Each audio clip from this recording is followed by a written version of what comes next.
So as you may know by now, I very much so enjoy making plant-based milk at home, and today I decided to make almond milk. To do so, I first of all started by soaking some almonds in boiling water for 15 minutes, and then I put them into a Vitamix with some pink salt, vanilla, dates and water, and all of the full measurements will be down in the description box below for all of today's recipes if you do want to try them at home.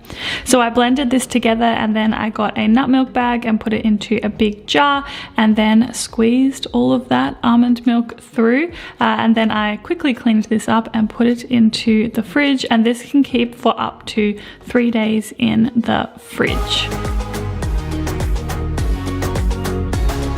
You also may know that I love a peanut butter and cacao smoothie, and one of the best things to do with smoothies in my opinion is to always make sure you freeze your bananas beforehand, because it just gives it the best texture. So I usually will freeze a whole box if I can get my hands on a full box, but today I couldn't, so I just froze a bunch of bananas for the week ahead.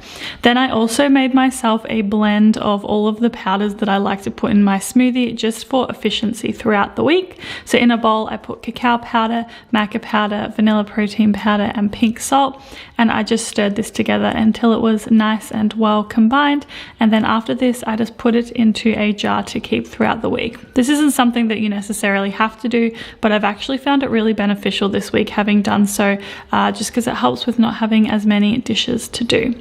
So when I go for making my smoothie, I start with some ice as well as some frozen bananas and then my homemade almond milk.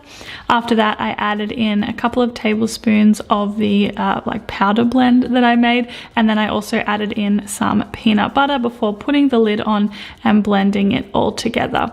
This is my favorite smoothie because it keeps me really full, makes me feel really nourished, and honestly it's just very, very delicious. So I definitely recommend giving it a go at home if you haven't already, and you'll have to let me know if you like it.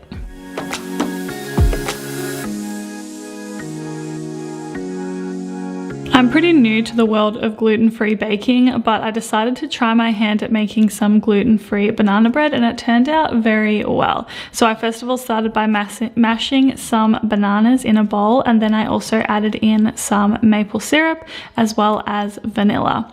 After that, I then also added in a flax egg, and I mixed this all together until it was nice and well combined.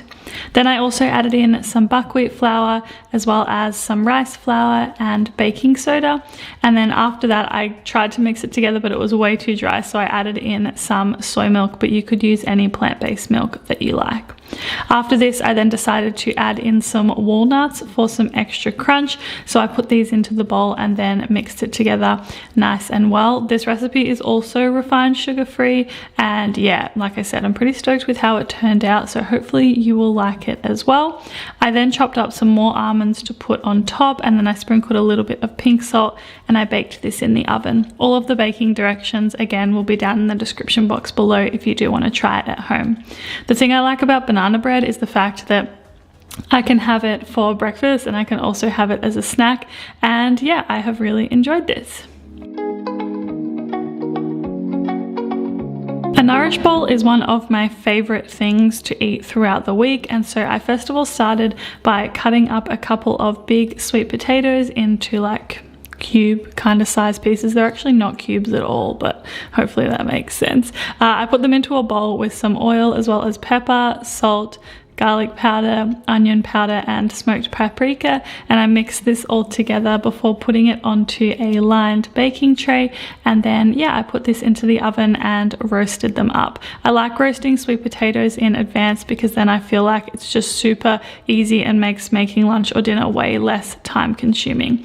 So once I got these out of the oven, I very simply put them into a container once they had cooled down a little bit, and then I put this into the fridge to store and eat throughout the week.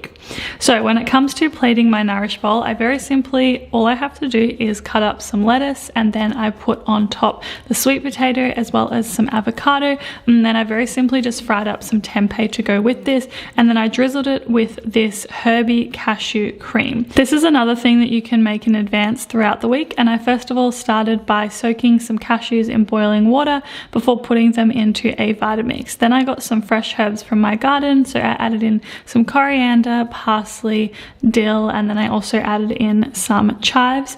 Then I added pink salt as well as some black pepper, and then of course I added onion powder and garlic powder as well as nutritional yeast. Would it be a mee sauce without those 3 ingredients? Probably not.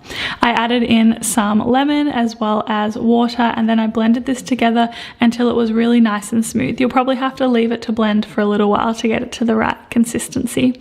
So once it was all done, I very simply put it into a jar, put a lid on top, and then I stored this in the fridge for about like 4 to 5 days. I find that it lasts and keeps well.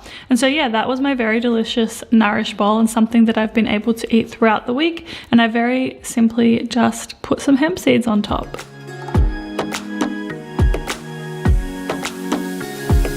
Once again, I decided to challenge myself to some gluten-free baking, and I decided to make some almond butter cookies. So I first of all started by putting some almond butter into a bowl with some maple syrup as well as coconut sugar, and then I also added in vanilla and a flax egg. I mixed this together until it was nice and smooth before adding in some rice flour as well as some buckwheat flour and some baking soda. Then I also added in a pinch of pink salt as well as some cacao powder, and I mixed this together until it was nice and well combined. It does take a little bit of time to get it all mixed nice and well. Then I baked these in the oven, and when they came out, they were like these cute little cookie bites, and I actually flew through these. These are probably my favorite recipe from this whole video. They're really nice and crispy on the outside and soft on the inside and super delicious. I have been loving a soup this winter here in Australia, and especially loving pumpkin soup. So I first of all started by cutting up a pumpkin into, again, cube-sized pieces, if we can call them that, and put them onto a baking tray and just drizzled them with a little bit of oil.